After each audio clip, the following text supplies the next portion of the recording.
Հարգելի հեռուստատողներ, հեռանկարի հյուրն է իրավագետ փաստաբան Տիգրան Եգորյանը, բարև ձեզ, շնորհակալություն մեզ հյուրընկալվելու համար։ Համոզված եմ, որ հետևում եք Սահմանադրական դատարանի նիստերին, ընդհանուր տպավորությունը ինչպիսին է։ Չեմ կարող ասել, որ շատ լավն է, քննարկվում են հարցեր, որոնց մի ահագին մասը էական չի եւ վերաբերելի չի, բայց եւ այնպես փորձառություն է։ Լավ նիստեր չեն, այսինքն, հա։ Բայց առասարակ լավ դատական նիստեր լինում են, չգիտեմ, այդ լավի չափորոշիչ է այս դեպքերում որ։ Դե խոսքը կոնկրետ խնդրի վրա կենտրոնացվածությունն է եւ էական հանգամանքների վրա կենտրոնացվածությունն է, շեղումները շատ են սրանից։ Շեղումները նրանից են, որ այդպիսի շեղումներով հայցապահանջներն են ներկայացվել, թե դրանք քննելիս է դատարանը շեղվում։ Հարց ու պատասխանն է կարծում եմ, որ հնարավոր ավելի կենտրոնացնել բուն առարկայի եւ պահանջներից բխող կամ պահանջները սպասարկող հարցերի վրա։ Բայց կարծում եմ դատավարությունները առասարակ այդպիսին են, շատ բան ըստ կողքի, այսպես դիտորդի կամ լսողի կամ տեսնողի, շատ բան կարծես թե այսպես ավելորդ է թվում դատական նիստերի ժամանակ, բայց իրականում ամեն տար երևի թե նշանակություն ունի։ Ենթադրաբար, սակայն այնինչ ենթադրում է ինչ-որ մեկը, անպայմանորեն չի նշանակում, որ ճիշտ է։ Պարզ է։ Որ ելքը կամ ինչ զարգացում եք ավելի հավանական համարում։ Հավանականությունների գնահատում ինձ թվում է իմաստը չունի տալ, որովհետև դա անպտուղ հարց է, ավելի ճիշտ է քննարկել ինչի համար կան բավարար հիմքեր եւ ինչպիսի ելքի համար կան օրինակ առաջին հայացքից առնվազն, դե բնականաբար մենք չենք կարող Սահմանադրական դատարանի փոխարեն քննել այս գործը, բայց առնվազն քննարկել թե որ ելքի խնդիր ունենք, որ ինչպիսի ելքի խնդիր ունենք, այսպես ասած, հա, այսպես դնեմ հարցը։ Եվ այս մասով ես պետք է ասեմ, որ հանրային տեղեկատվությունը, հրապարակային տեղեկատվությունը, որն այս պահին առկա է եւ դրված է սեղանին եւ հիմնված է բազմաթիվ փաստաթղթային ապացույցների վրա եւ ըստ էության հավաքագրված նախորդ 2-3 ամիսների ընթացքում, եթե ոչ ավելի վաղ ժամանակահատվածից սկսած, այն մասին է, որ այս ընտրությունների ընթացքում ինչպես նախընտրական քարոզչության, այնպես էլ դրանից առաջ ընկած ժամանակահատվածում իրականացվել են այնպիսի գործողություններ եւ իրականացվել են այնպիսի սխեմաներ, որոնք որ ունակ են էական ազդեցություն թողնել ընտրությունների արդյունքների վրա։ Եվ այդ ազդեցությունն ու այդ միջամտությունները անհրաժեշտ է չեզոքացնել եւ անհրաժեշտ է դրանցից պաշտպանել ժողովրդի կամքը, ժողովրդի իր իշխանությունն իրագործելիս իր քվեն։ Սա կարևոր անհրաժեշտություն է, որը լավ կլինի, որ Սահմանադրական դատարանը պաշտպանի եւ սա կլինի նաեւ կարևոր խթան, կարևոր եթե կուզեք հանգրվան, որից հետո նմանատիպ դրսևորումները արմատախիլ կարվեն կամ առնվազն էապես կսառեցվեն։ Բոլորի համար հասկանալի կլինի, որ այլևս ցնցող արձագանքի կհանդիպի նման միջամտության փորձը Հայաստանի Հանրապետության ժողովրդի քվեարկության նկատմամբ։ Ես համամիտ եմ ձեր հետ, բայց իմ հարցի մեջ գիտեք մի փոքր քաղաքական ենթատեքստ կար եւ քաղաքական նյուանս կար։ Ես նկատի ունեի հետեւյալը, որ առասարակ ընտրություններից հետո մեր նորանկախ երկրի պատմության մեջ հաճախակի եղել են դեպքեր, երբ ընդդիմությունը վիճարկել ընտրությունների արդյունքները Սահմանադրական դատարանում, բայց ես չեմ հիշում դեպք, երբ ընդդիմությունը հաղթած լինի Սահմանադրական դատարանում ընտրությունների արդյունքները վիճարկելիս։ Հարցս այս տրամաբանության մեջ էր, այս տրամաբանության մեջ կանխատեսելի արդյունքը Սահմանադրական դատարանի վճռի։ Այստեղ ես կարծում եմ մեծ դիսոնանս չկար իմ պատասխանի մեջ, ուղղակի մի փոքր նրբություն կա։ Հենց ընդդիմության կողմից բերված դիմումների հիման վրա Սահմանադրական դատարանը կարող է ընդունել այն որոշումը, որի մասին ես խոսում էի։ Այստեղ ֆորմալ առումով կստացվի, որ ինչ որ ծավալով բավարարվում է այդ դիմումը, սակայն դրա ազդեցությունն ու հետևանքն այլ է, քան ակնկալում են դիմում բերած կուսակցությունները։ Ավելի այսպես գլոբալ առումով, պարոն Եգորյան, կարող ենք ասել, որ Սահմանադրական դատարանը գործիք է իշխանությունների ձեռքում, գոնե այն դատավարությունների տիրույթում, որտեղ պատասխանող կողմ կամ ներգրավված կողմ նաև իշխանությունն է։ Ինձ թվում է այսօր այդպես ասել երևի թե այդքան էլ հնարավոր չէ, որովհետև այսօր մենք գրեթե չունենք կանխատեսելի, այսպես ասած, կամ կանխորոշված որոշումներ Սահմանադրական դատարանի։ Սահմանադրական դատարանը էապես փոփոխվել է այն, էապես տարբերվում է այն Սահմանադրական դատարանից, որը գործում էր մինչև 19 թիվը, եւ այդպես ասելը մերկապարանոց կլինի։ Չկան այն ազդեցության գործիքները, որոնք որ թույլ կտային նման խոսակցություն վարելու։ Եթե տեսնում եք, այսօր Սահմանադրական դատարանը նաև որոշմամբ ըստ էության մասնակցության իրավունքից զրկել է ենթադրաբար հենց այսօր իշխանություն զբաղեցնող կուսակցության կողմից առաջադրած իրենց նախկին անդամի որպես դատավոր մասնակցությունը, հա, եւ նմանատիպ դրսևորումներն այն մասին են, որ այդպիսի պնդումներ հնարավոր չի անել։ Պարոն Եգորյան, դուք ընդդիմության այցադիմումներին կարծում եմ ծանոթ եք, ըստ ձեզ որքանով այդ հիմքերը, հիմնավորումները լուրջ են։ Եթե նաև հաշվի առնենք օրինակ այն հանգամանքը, որ 2000-ից ավելի ընտրատեղամասերում, որտեղ ի վերջո նաև ընդդիմության ու ընդդիմադիր կուսակցությունների ներկայացուցիչները վստահված անձինք որպես վերջնական փաստաթուղթ ստորագրել են նաև այդ հանգամանքը հաշվի առնելով, որքանով են հիմնավոր ընդդիմության այդ ներկայացրած հիմքերը, ընտրությունները կեղծված լինելու մասին։ Շատ ընդհանրական է ձեր հարցը, մի քիչ բարդ կլինի, որովհետև մի քանի շերտ ունի այդ հարցը, տեսեք,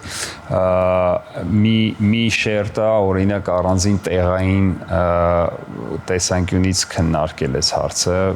գիտեք մասնավորապես որոշ տեղամասերի արդյունքների հետ կապված հարցը։ Սա ասենք կետային հարց է, որտեղ որ թե այդ ձեր նշած արձանագրությունները ստորագրելու, թե հենց նույն կուսակցությունների կողմից ներկայացված դիմումների բավարարման արդյունքները պետք է քննարկվեն, որտեղ այդ տեղամասերի արդյունքներն ամավեր են ճանաչվել հենց իրենց իսկ բերած դիմումների հիման վրա, նրանք բավարարվել են, այսպես ասած ձեր հարցի հակառակ երեսն է ստացվում, ընդդիմության դիմումները բավարարվել են, ուղղակի ոչ իրանց ակնկալելի ելքն է ստացվել դրա արդյունքում։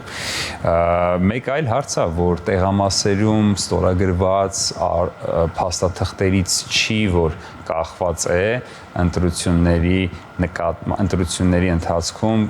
քվեարկողների կամքի նկատմամբ ազդեցությունը, դրա հնարավորությունը, ունակությունը եւ էականությունը։ Սա արդեն միայն արձանագրությամբ փաստվող եւ ընդհանրապես արձանագրությամբ չփաստվող հարց է։ Սա այդ ողջ ընտրական գործընթացում եւ նախընտրական գործընթացում իրականացված միջամտություններն են, որոնք արձանագրությամբ չեն փաստվում։ Եվ այս նուրբ, բարդ եւ շատ բազմաշերտ հարցերի գնահատումն է, որ պետքա կարողանա Սահմանադրական դատարանը առկա իրավիճակում տա։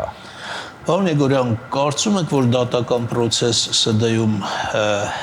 կլիներ, նույնիսկ եթե Հարկավաճ Հայաստանը անցած լիներ, այդ 4%-ի շեմը հաղթահարած լիներ, թե ամբողջ այսպես ասենք, կռիվը վեճը հենց այդ ԲՀԿ-ին մանդատներ տալու եւ ըստ այդմ որոշակի այսպես տեղերը վերադասավորելու, մանդատները վերաբաշխելու, ԿՊ-ի դիրքերը մի փոքր ավելի թուլացնելու, քան ակնկալվող 3/5-ը, այսինքն ամբողջ այդ վեճ ու կռիվը այդ ԲՀԿ-ի անցնել-չանցնելու շուրջ է։ Կարծում եմ ոչ միայն, թեև սա ավելի շատ այսպես ասած քաղաքական հարց է ստացվում, բայց կարծում եմ, որ ոչ միայն, որովհետև այստեղ հետապնդվող նպատակներից մեկն էլ ընտրությունների